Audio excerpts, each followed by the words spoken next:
Този микробус доставя хляб само 2 пъти седмично на 40-те жители на махала Юруковци. Изненадващо шофьорът спира до стар руски хладилник сред нищото. Да отворим магазина.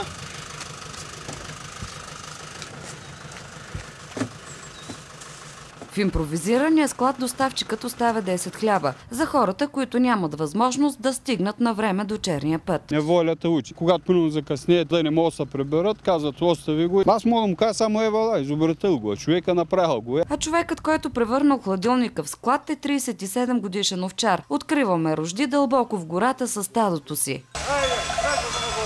И днес той не е могъл да стигне в часа, в който доставят хляб в Юруковци. Няма как да чакам човека с хляба и тогава сме се разбрали, той ми го оставя там, като се прибера до вечера или кум закъснее утре сутринта си го прибира. Рожди пък оставял парите за хляба вътре в хладилника. Не ви ли е страх, че някой може да открадне и парите? Като ги открадне, те не са много. С много нито ще забогатее, нито ще да обеднее. Този голям камък всъщност играе ролята на ключ за хладилника, който пази хляба най-вече от дивите животни, които често се опитвали да се възползват от безплатната храна. И една лисица бе ми отмъкнала 2 хляба, да жива и здраве, той трябва да живее.